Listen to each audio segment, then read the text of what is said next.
তো আজ ছিল বিশুদ্ধ সিদ্ধান্ত মতে শ্রাবণ মাসের শেষ দিন, আর সেই শেষ দিন উপলক্ষে আমরা মাতৃ সম্মেলনে চলে এসেছি সবাই লাল রঙের শাড়ি পরে। আর আগেই বলা হয়েছিল সবাই লাল রঙের শাড়ি পরে আসতে, তো আমরা দেখো সবাই চলে এসেছে।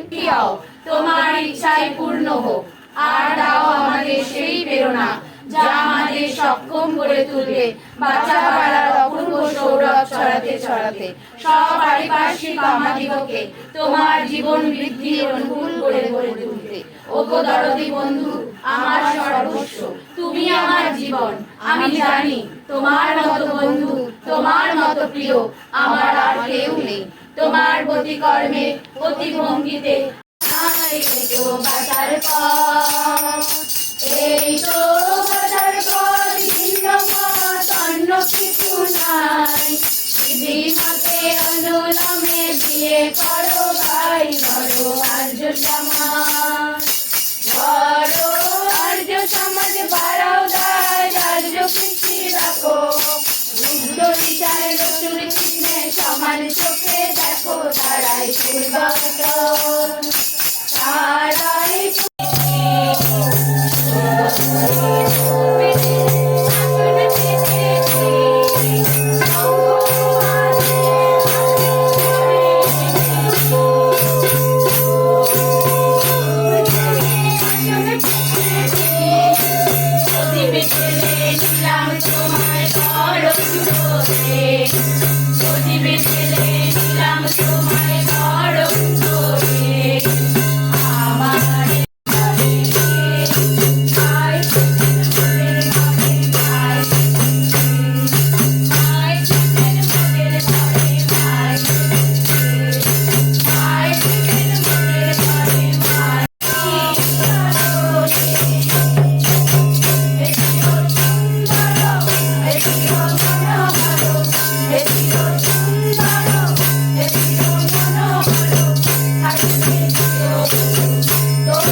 ভাদ্র মাসটা আমাদের সৎসঙ্গীদের কাছে সত্যিই পবিত্র মাস।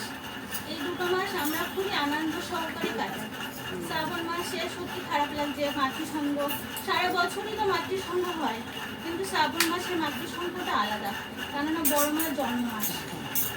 মানে ছোটবেলায় মার সাথে মাতৃসঙ্গে যেতাম, তো মানে প্রত্যেক দিন মা যেত মাতৃসঙ্গে, আমিও যেতাম মার সাথে, এখনো যাই।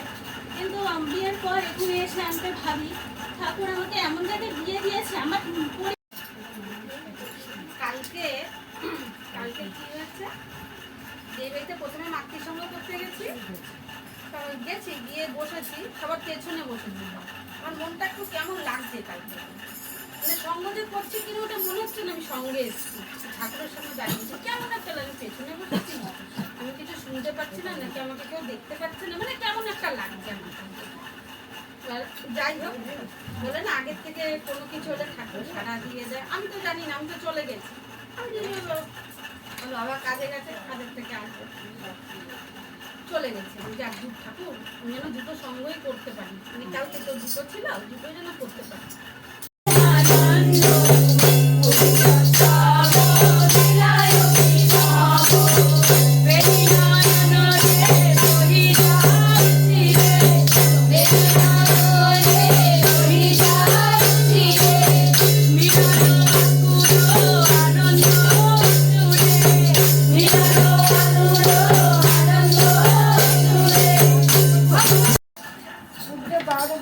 চরণে আমার প্রণাম, দেবের চরণে আমার প্রণাম, অগ্নিবাবুর চরণে আমার প্রণাম। এখানে যত গুরু ভাই বোন, আমার মা, সব ছোট্ট ছোট্ট মেয়েরা, সবাইকে আমার আনন্দ।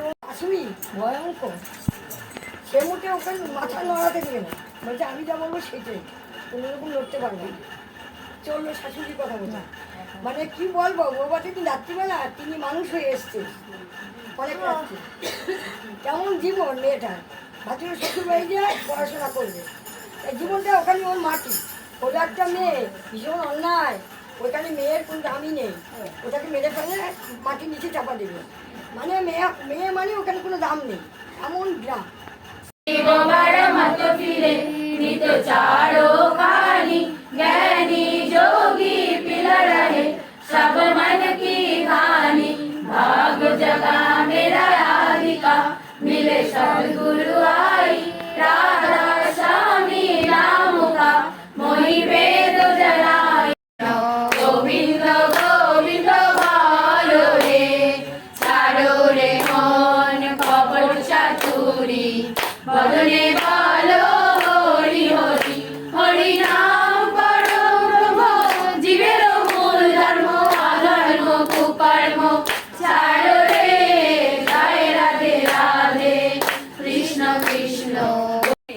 কিন্তু সমাপ্তি আজকে শ্রাবণের, কিন্তু পিঙ্কি দাদা সেদিন কি বলেছেন, সারা বছর আমাদের ছুটতে হবে, সারা বছর থেকেও সারাটা জীবন যতদিন আমরা বেঁচে আছি সবাই প্রতি থেকে যে যার যতদিন আয়ু তার ততদিন আমাদের ছোটা কিন্তু বন্ধ নেই।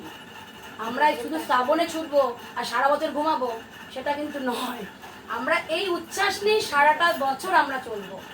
আমরা আজকে শ্রাবণ প্রত্যেক মাসেরই একটা শেষ থাকে, তো শ্রাবণের শেষ কিন্তু ভাদ্রকালকে থেকে শুরু, তো আমাদের 2 মাস কিন্তু আমাদের পুজো শুরু হয়ে গেছে অলরেডি অনেকদিন আগে। তো এই রেস নিয়েই আমরা কিন্তু চলবো সারাটা বছর, যেন রেসে একটু খামতি না থাকে। এই উচ্ছ্বাসের সাথে আমার বলার কারণ এইটাই, আমরা যেন পিছিয়ে না যাই, এই রেস নিয়ে যেন আমরা চলতে পারি। এই শ্রাবণ হয়ে গেল ঠিক আছে না, এই উচ্ছ্বাস এইভাবেই আমরা চলবো সারা বছরই আমাদের শ্রাবণ।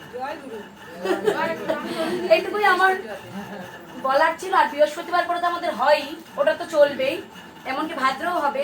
ইনফ্যাক্ট কারো যেমন অ্যানিভার্সারি, জন্মদিন, যে যেইভাবে বড়, মেন হচ্ছে আমরা ঠাকুর ধরে আমাদের সব অনুষ্ঠান সে যেইভাবে পারো। আমার যে বিশাল কিছু করতে হবে এমন নয়, ঠাকুরকে ধরে সেই দিন নাম কীর্তন করা মানে আমার ছেলের জন্মদিন, আমি কিছু করছি না, আমি একটু সৎসঙ্গ কয়েকটা গুরু বোনকে ডেকে আমি একটু সামান্য একটু বাতাসা দিয়ে নাম করলাম, মানে তাকে স্মরণ করলাম, তাতেই সুশী সন্তানও দেখলো যে ঠাকুরকে ধরে আমার জন্মদিন পালন, ছোট্ট ছোট্ট জিনিস আমরা তাকে ধরে করবো, সেও দেখে যে তার মানে সবটুকুর মধ্যে আমি আছি, সে আমাকে ভুলে কিছু করে না, তাতেই ঠাকুরের আনন্দ। তাই আমরা এই উচ্ছ্বাসের সাথে এইভাবে শ্রাবণ পরিক্রমাকে শেষ করব, যাতে এই একই উচ্ছ্বাস নিয়ে আমরা থাকবো আর চলবো সারা বছর। তো এই একটা কথা। আর একটা কথা, আমি আমারটা না বলে ঠাকুর বলবে অকৃতজ্ঞ। আমি এমনই একটা মেয়ে, আমার মা আজকে তাই বলছে তুই এত শক্ত কবে হলি, আজকে এখানে না বললে পরে আমার ঠাকুরের প্রতি অকৃতজ্ঞ হবে, তাই আমি কথাটা আজকে বলছি। বিয়ের আগে মানে আমার মার তো অলরেডি খুব মাইগ্রেন, তো আমি বাবাকে বলতাম আমাকে বিয়ে দেবে না, মা দিদির বিয়ে হয়ে গেছে ঠিক আছে, আমি কিন্তু বিয়ে করবো না, কারণ মার এরকম মাথা যন্ত্রণায় বমি করে, এত বমি করে। আমি ওই টিউশন পড়াতাম তখন, আমি ওই যে আসতাম এসে দেখতাম মা শোয়া, আমি ওই মাথা টিপে দেওয়াই বারবার বমি করা, আমি এখন দাঁড়িয়ে থাকা, অথচ আমি সহ্য করতে পারতাম না বমি, মা অফ করতো, আমি পাশে দাঁড়িয়ে নিজে অফ করতাম কিন্তু সরতাম না, আর বলতো আমাকে বিয়ে দেবে না, আমাকে বিয়ে দেবে না। তো আমার ছোট 2 ভাই ওরম বলতো সত্যিকে বিয়ে দেবে না, সত্যি বিয়ে দিলে বাড়িটা ভালো লাগবে না। আর ছোট ভাইটা তো ভালো বলতো ছোটি এত সুন্দর মুড়ি মাখে দেবাই না, মুড়ি কথা দিয়ে খাবো, তখন অনেকটাই ছোট, ক্লাস 4-এ পড়ে, তো ওকে আমি পড়াতাম। তাই মা আজকে যখন মা ওরকম অসুস্থ হসপিটালে ভর্তি ছিল, আমি রোজ মাকে দেখে এসে মাতৃসঙ্গ এসেছি, ইনফ্যাক্ট ওর বাড়িতে যখন তখন মা আবার মাকে এরকম দেখে এসেছি, মার না নল ভরা, এই ভরা সেই ভরা, কিন্তু বিশ্বাস করো এখানে বসে বলছি মানে আমার যেন কেমন মনে হচ্ছে আমার ঠাকুর আছে, আমি চিন্তা করে কি করব, আমার তো চিন্তা করে কিছু হবে না, আমি আর তার কাজগুলো করবো। তো কালকে মার অপারেশন, মা বলছে তোকে থেকে আমার সত্যি সাহস আসছে, আমি তুমি ভয় কিসের বাবা, তুমি এইখান থেকে ঘুরে যাবা, আজকে বেশ রান্না বান্না করে তুমি সব খাওয়াবে সুন্দর করে, আর টেনশন তোমার কিসের, যাবা ওই 2-1 ফুটো করবে তো ঠিক হয়ে যাবে কয়েকদিনে, ওই ফুটোটুকুই থাকবে, কিছু দেখতে হবে না তোমার। তো আমার দিদির মানে মামার মেয়ে বলছে ওরা তো দেখেছে আমাকে, এই তুই আর তোর এত সাহস, আমি যাবার সাহসটা আমি জানি না, আমার ওই চিন্তা দয়াল কিভাবে নিয়ে নিচ্ছে। তো কালকে আবার দেখো ভাদ্র মাসের শুরু, যখন মায়ের ডেট পড়লো আমার মনে কি আসতো তুমি জানো, সত্যি বলছে, এখানে বললে ঠাকুর বলবে রাগ করবে, আমি যে মা ভাদ্র মাসে সকালবেলায় অপারেশনটা 7টা বাজে একটু করতে পারবো না, তখন ডাক্তার ডেট দিল 7:30, আর আমার মাথায় আসলো ভাদ্র মাসের প্রথমটা আমি করতে পারবো না। উমা পরে মামা ফোন করলো পরশুদিন যে ডাক্তার বলেছে 3টের পর অপারেশন করবে। তো যাই হোক আমি কালকে সকালটা ভাদ্র মাসের প্রথমটা আমি করতে পারছি, তো মানে আমি তাই ভাবছি ঠাকুর আমি কি নির্দয় হয়ে গেলাম, আবার বললাম না না তুমি আছো, ওর জন্য আমার সব তুমি কাটিয়ে দিয়েছো, আমার আর ওইসব মাথায় নেই। তো যাই হোক কালকে আমি সকালেও যাচ্ছি, আবার ছেলেরও কালকে পরীক্ষা নেই, শনিবার দিন সব দিক করে আর করতে পারি কি জানি না, ভাদ্র মাসের কোন কোন বাড়ি যেতে পারবো সেটাও আমি জানি না। কিন্তু কালকের প্রথম দিনটা ঠাকুর আমাকে সুযোগ করে দিল, কেন মার 7:30 অপারেশন ছিল, তাহলে আমি 6টায় বেরিয়ে যেতাম, 6টার আগে। তো আমি কিছুতেই প্রথম দিন করতে পারতাম না। হঠাৎ কালকে শুনছি আজকে কালকে 3টেই হবে, তো আমি এদিকে 1টা 1:30টার মধ্যে বেরিয়ে গেলে আমার তো এই কথাটুকু আমি যদি এখানে না বলি, ঠাকুর বলবে তুই অকৃতজ্ঞ, পুরো অকৃতজ্ঞ। কালকে মার চন্দননগরে অপারেশন হবে, গলব্লাডার স্টোন। কালকে সকালবেলা 7টা বাজে রীতাদির বাড়ির পাশে। কালকে যে ভাদ্র মাস শুরু, আর প্রথমটা হচ্ছে সুভাষ বিদ্যা মন্দিরের সোজা যে রাস্তাটা চলে গেল, সুভাষ মন্দির স্কুলে উল্টো দিকে রাস্তাটা, ওটা ঢুকে গেলে 2-4টে বাড়ির পরে, 2-4টে বাড়ির পরে সবাই যাবেন। কালকে সকালটা সবাই যাবেন, কালকে সবাই একটু যাবেন, কেন আজকে শেষ, কালকে আমাদের শুরু। তো প্রথম দিনটা আমরা চেষ্টা করবো সবাই যাওয়ার, জানি সংসারে সবার কেরোসিন তেল দেন দিত পঙ্কজ ওদের বাড়িতে, অনেকেই ছিল এটাই বাড়ির পাশে।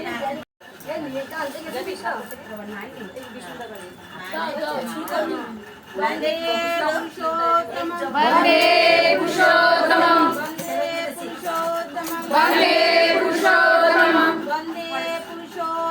বন্দে পুরুষোত্তমম। পরম প্রেমময় শ্রী শ্রী ঠাকুর অনুকূল চন্দ্র জি কি জয়। পরম প্রেমময় শ্রী শ্রী ঠাকুর অনুকূল চন্দ্র জি কি জয়। পরম প্রেমময় শ্রী শ্রী ঠাকুর অনুকূল চন্দ্র জি কি জয়। পরম রাধা জগৎ জননী শ্রী শ্রী বড়মা জয়। পরম রাধা জগৎ জননী শ্রী শ্রী বড়মা জয়। পরম রাধা জগৎ জননী শ্রী শ্রী বড়মা কি জয়। পরম পূজ্য পাদ শ্রী শ্রী বদা কি জয়। পরম পূজ্য পাদ শ্রী শ্রী বদা কি জয়। পরম পূজ্য পাদ শ্রী শ্রী বদা কি জয়। পরম পূজ্য পাদ শ্রী শ্রী আচার্য দেব জয়। পরম পূজ্য পাদ শ্রী শ্রী আচার্য দেব জয়। পরম পূজ্য পাদ শ্রী শ্রী আচার্য দেব জয়। মাতৃ সম্মেলন কি জয়। মাতৃ সম্মেলন কি জয়। মাতৃ সম্মেলন কি জয়। বন্দে পুরুষোত্তম বন্দে পুরুষোত্তমম, বন্দে পুরুষোত্তম